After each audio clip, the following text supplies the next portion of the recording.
Hello, kicking off 2023 on this channel with a thought experiment. I don't even know why. I'm still hungover. Oh, we're in 2024. So I just had this thought which was very, not very well formed or anything, but I was just thinking. This is something that's been told before, but it's basically the thing of like, how do you know if you're a brain in a box, right? That's Descartes. Descartes had that. Basically, he said that I think therefore I am. The only way that you know that you are alive is because you can check your own thoughts, right? I don't know. I'm really bored of trying to explain philosophy. I am.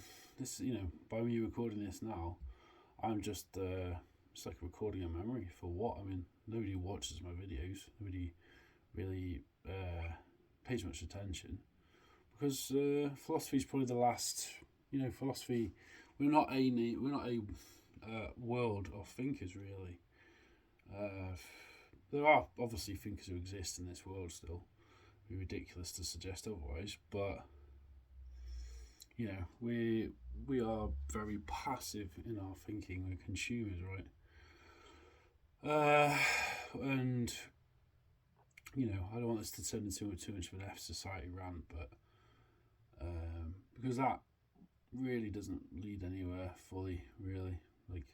At the end of the day, we are all eventually going to be just dead brains, dead matter, dead organic matter. We're going to be gone. We're going to be rotten. We're going to be decayed. We're going to be under the ground, a speck in a vast and incomprehensible universe, for which we will probably never know fully what it's all about. But would you? In theory, so would you want to be God? Because God is a being that has all access to all knowledge, knows everything that's going to happen before it happens. The Christian mythology, obviously, Christ sacrifices himself and the burden of that knowledge. In modern day terms, he'd probably be classed as a schizophrenic, I guess, right? With his visions and all the rest of it. So we have this more modern day classification of how we deal with such states of mind. Terence McKenna had this. I've got myself a diagnosis of schizoaffective disorder, but I don't really tend to see it as a negative. I just see it as I have a unique way of processing the world that not many people can really understand, and that is unique to myself, right? And that's all right, basically. It just means that I come off as intellectually intimidating to people probably sometimes, but also I don't care what people think of me that much. If you have to shrug your shoulders at that, really. Just say whatever's on your mind. Being a philosopher in general is a lonely life, or in some respects, it's a lonely life. But well, not completely. Obviously, I have friends, I have companions, and all the rest of it. I've actually developed companion bots because why not? Might as well. There's a Tosca Duma if you want to check it out. It's a companion AI. There's also some psychology bots that developed. So I don't know, just may as well. I did computer science and everything applied computing, so may as well just do stuff like that, really. We are okay. So what was this? Where did I start? I can't remember where I started. Brain in a box. So maybe I am just a brain in a box, right? Maybe I'm already dead. And this is obviously just a thought experiment. I'm not insane. Maybe I'm just the same play gets played out again and again. A bit like with how Shakespeare has, all the world's a stage and we're all actors on it, really. Which relates also to Nietzsche's Birth of Tragedy, right? The idea that all of life is a stage. We just take our place.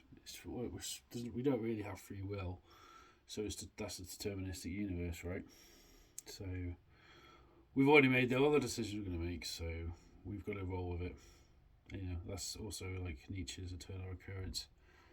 you've got to roll with it. You've got to embrace your fate, whatever it may be. You know, for me, it's uh, I wouldn't say mentally ill because I think it puts it in the wrong light. And I think the problem is illness. Well, I think we need to like basically just stop thinking of mental illness as mental illness. It's not a illness really. It's a condition of being, right? As opposed to an illness. Some people have different, struggles in life, and that's that really. Anyway, happy New Year.